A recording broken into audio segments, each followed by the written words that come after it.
Hello friends, आप सबका स्वागत है आपके चैनल लर्न स्किल्स में। तो आज हम देखेंगे कैसे माइक्रोसॉफ्ट एक्सेल में सम फंक्शंस का उपयोग करते हैं। सम फंक्शंस जैसे कि सम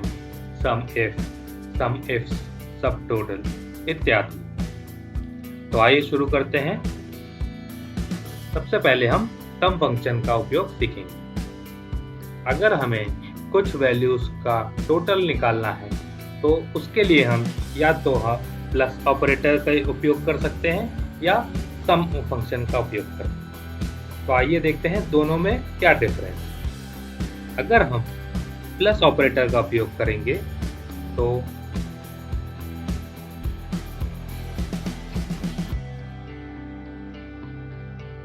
हमारी वैल्यूज में अगर कहीं पे भी टेक्स्ट होगा तो प्लस ऑपरेटर कुछ वैल्यू रिटर्न नहीं करेगा। इसी की जगह अगर हम सम फंक्शन का उपयोग करते हैं उसके लिए हम टाइप करेंगे sum ब्रैकेट ओपन। उसके लिए हम टाइप करेंगे sum ब्रैकेट ओपन और जो वैल्यू उसको हमें टोटल करनी है उसको सेलेक्ट करें। इसके बाद ब्रैकेट क्लोज और फिर एंटर दबाएं। तो हम देख सकते हैं कि सम फंक्शन अगर हमारी वैल्यूज में कहीं पे भी टेक्स्ट होगा तो भी हमें आंसर देगा और प्लस ऑपरेटर हमें आंसर नहीं देगा, वो हमें कुछ एरर देगा। तो आइए अगला फंक्शन देखते हैं जो कि है सम इफ। सम इफ हम अब यूज करते हैं जब हमें किसी क्राइटेरिया के बेस पे टोटल करना हो। जैसे कि हमारे इस डेटा में हमें मैथ सब्जेक्ट के नंबर दिए हुए हैं कुछ स्टूडेंट्स के।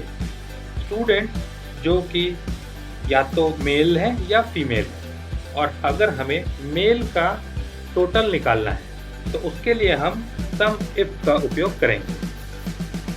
इसके लिए हम equal to sum if bracket open, किस रेंज पे ये कंडीशन लगानी है जो कि है डी कॉलम, उसको सेलेक्ट करेंगे।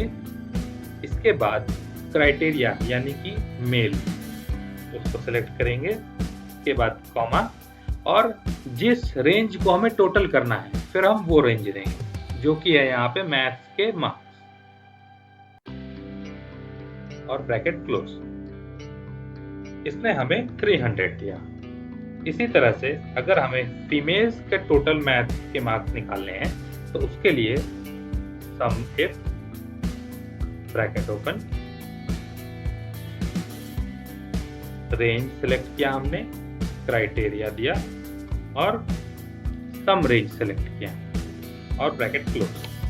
इसने हमें दिया 276। एक छोटा सा वेरिफिकेशन कर लेते हैं हम कैसे। फीमेल्स का अगर हम नंबर्स को इंडिविजुअली टोटल कर सेलेक्ट करते हैं तो एक्सेल हमें यहाँ सम की समरी भी दिखाता है जो कि यहाँ 276 दिखा रहा है और वो हमारी वैल्यू से मैच कर रही है। एक और उपयोग है सम इफ का जो कि हम अब देखते हैं। मान लीजिए हमें पार्शियल मैच करके सम करना है, मतलब कि हमारे कॉलम्स में जहां जहां पे भी पेन है उन सब की क्वांटिटी का टोटल चाहिए। तो आइए देखते हैं उसके लिए कैसे सम इफ को यूज करेंगे। Equal to sum if bracket open, range select किया, कॉमा। इसके बाद हम वाइल्ड कार्ड देंगे क्योंकि हमें यहाँ पैटर्न मैच कराना है, यानी कि पेन हमारे स्ट्रिंग में पहले भी हो सकता है बाद में भी हो सकता है। इसके लिए हम वाइल्ड कार्ड का उपयोग करेंगे। उसके लिए double quote open, star, double quote, फिर एंड जो हमारा क्राइटेरिया था यानी कि पेन, फिर एंड और डबल कोट्स के अंदर स्टार।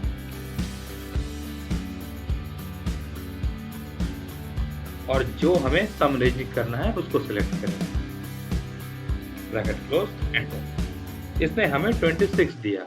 आइए देख लेते हैं एक बार, ये वेरीफाई कर लेते हैं अपना फॉर्मूला। पेन में पेंसिल और जेल पेन। इन तीनों को अगर हमने सिलेक्ट किया तो एक्सेल ने हमें टोटल बताया 26, जो कि हमारा टोटल है।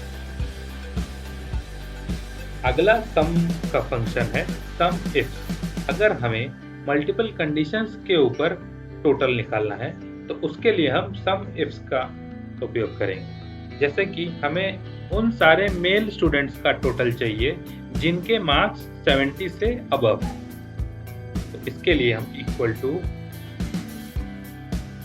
सम इफ्स ब्रैकेट ओपन। यहाँ पे हम ध्यान रखेंगे कि सम रेंज पहली बार दिया जा रहा है। इसके बाद कॉमा क्राइटेरिया रेंज जो कि जेंडर है, क्राइटेरिया की कंडीशन यानी कि मेल्स, फिर क्राइटेरिया 2 की रेंज जो कि मैथ्स के मार्क्स थी,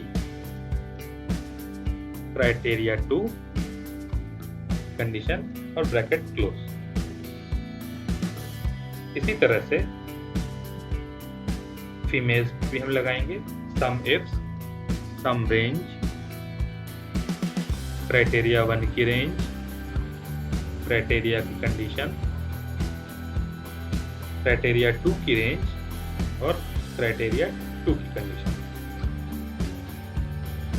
एक बार हम वेरीफाई कर लेते हैं हमारे नंबर। फीमेल जिनका टोटल 70 से ज्यादा है यानी कि निधि और रोजी, इन दोनों का टोटल जब हमने सिलेक्ट किया तो 163 दिखा रहा है एक्सेल हमें यहाँ पे समथिंग, और हमारे फंक्शन ने भी हमें 163 दिखाया, तो यानी कि हमारा फॉर्मूला ठीक है। आइए अगला फंक्शन देखते हैं सम का। अगला फंक्शन है सब टोटल। इसको कंपेयर करने के लिए पहले हम टोटल सारी वैल्यूज का निकाल लेते हैं। सम सारी मार्क्स।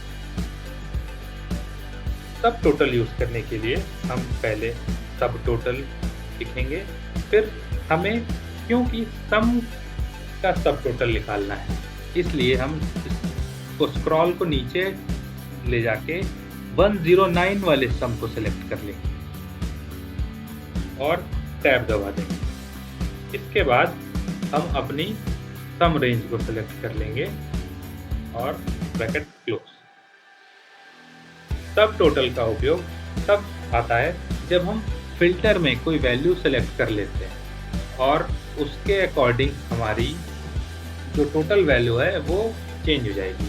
जैसे कि अगर हम फीमेल को सेलेक्ट कर रहे हैं फिल्टर में, तो हमने देखा कि जो हमारा ओरिजिनल सम था वो तो उतना ही है 576, और जो सब टोटल आया यानी कि फीमेल्स का जो टोटल है वो 276 है। इसको आइए एक बार वेरीफाई कर लेते हैं। इन सारी वैल्यूज को अगर हम सिलेक्ट करेंगे तो एक्सेल ने हमें समरी में दिखाया 276, जो कि हमारे सब टोटल वैल्यू से मैच कर रहा है। अगला सम का फंक्शन है सम स्क्वायर। अगर हमें कुछ वैल्यूज की स्क्वायर का अगर हमें टोटल निकालना है तो नॉर्मली हम कैसे करते हैं, पहले उन वैल्यूज का स्क्वायर निकालते हैं,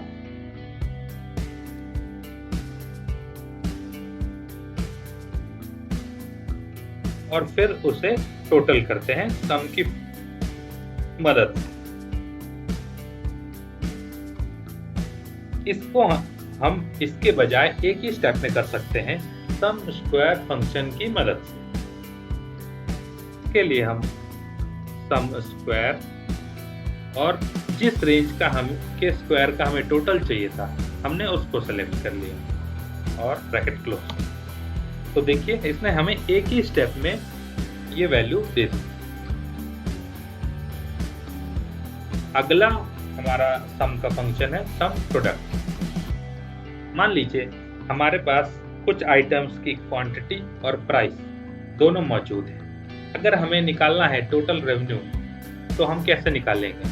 पहले तो हम निकालेंगे हर आइटम का रेवेन्यू यानी कि क्वांटिटी मल्टीप्लाइड बाय प्राइस, फिर हर क्वांटिटी आइटम का निकाल लिया, इसके बाद हम इसे टोटल करेंगे सम की वजह से। इस सब को हम एक ही स्टेप में कर सकते हैं सम प्रोडक्ट की मदद से। इसके लिए हम सम प्रोडक्ट लिखेंगे, फिर पहले अरे को सेलेक्ट करेंगे, यानी कि पहले कॉलम को जो कि है क्वांटिटी, इसके बाद कॉमा और दूसरे अरे को यानी कि प्राइस और ब्रैकेट क्लोज। इसमें हमें देखिए एक ही स्टेप में जो हमने वैल्यू पहले मल्टीपल स्टेप्स में निकाली थी वो इस फंक्शन ने हमें एक ही सेल में दी। तो आइए अगला फंक्शन देख लेते हैं सम का। अगला फंक्शन है सम x2 py2। अगर हमारे पास दो एरेज हैं और हमें हर एलिमेंट के स्क्वायर का टोटल चाहिए तो हम इस फंक्शन की मदद से वो निकाल सकते हैं। जैसे कि अगर हम ईच एलिमेंट को स्क्वायर करें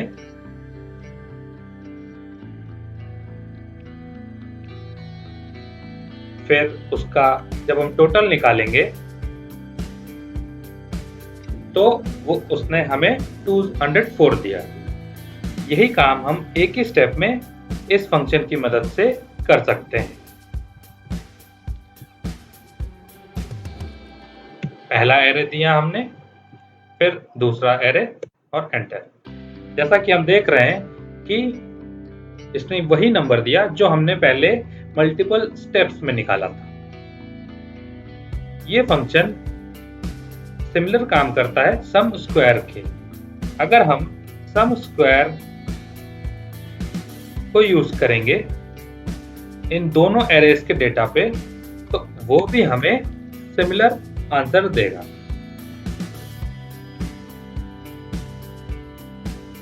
अगला फंक्शन है सम x2 my2। तो आइए देखते हैं एक एग्जांपल से कि इस फंक्शन को कैसे यूज करते हैं। मान लीजिए हमारे पास ये दो एरेज हैं और हमें ईच एलिमेंट के स्क्वायर के डिफरेंस का टोटल निकालना है। तो पहले हम हर सेल का निकालेंगे, फिर उसका टोटल करेंगे। यही काम हम इस फंक्शन की मदद से एक ही स्टेप में कर सकते हैं।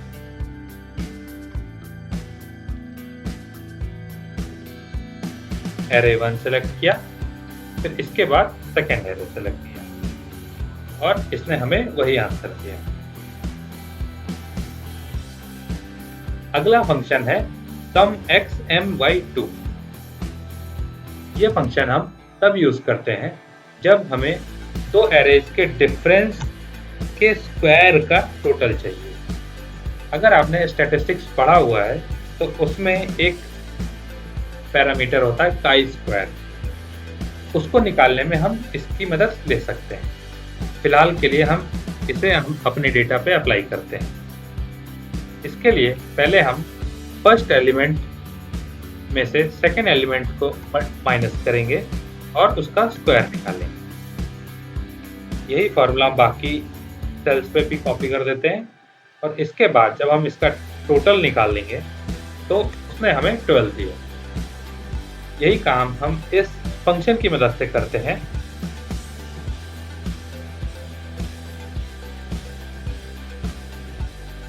पहले हम पहला एरे पास करेंगे, इसके बाद दूसरा और ब्रैकेट क्लोज। जैसा कि हम देख रहे हैं कि इसने कई स्टेप्स का काम एक ही सेल में कर दिया। सम फंक्शंस में एक चीज हमें ध्यान रखनी होगी कि अगर हम किसी फंक्शन में मल्टीपल रेंज पास कर रहे हैं तो हमें ध्यान देना होगा कि जो रो आईडीज होगी उन सारे रेंज की सेम है। जैसे कि हम सम इफ्स में यहाँ पे हमने जब मेल का काउंट निकाला था जिनके मार्क्स 70 से ज्यादा, उसमें हमने दो रेंज दी थी, यानी कि डी रेंज दी थी और ई रेंज दी थी। जैसा कि हमने यहाँ पे ई का इंडेक्स हमने 2 से लेकर 10 तक दिया है तो डी का भी हमें हमेशा 2 से 10 ही देना होगा। अगर हम इसे कुछ और देंगे या इन दोनों रेंज को हम अनइक्वल रखेंगे तो ये हमें एरर देगा। आइए एक एग्जांपल दिखाता हूँ मैं। जैसे हमने अगर D10 की जगह इसे D11 कर देते हैं तो इसने हमें एरर दे दिया। इसी तरह से अगर हम E की रेंज चेंज कर देते हैं तो ये हमें एरर देता है। इस वीडियो में बस इतना ही। अगर आपको ये वीडियो पसंद आया तो इसे लाइक कीजिएगा, चैनल को सब्सक्राइब कीजिएगा और अपने दोस्तों के साथ शेयर कीजिएगा। अगर आपको एक्सेल से जुड़े और टॉपिक के बारे में जानना है तो आप प्लेलिस्ट में देख सकते हैं, और अगर वो प्लेलिस्ट में नहीं है तो आप नीचे कमेंट में मेंशन कीजिए, हम उसका वीडियो जल्द अपलोड करें। धन्यवाद।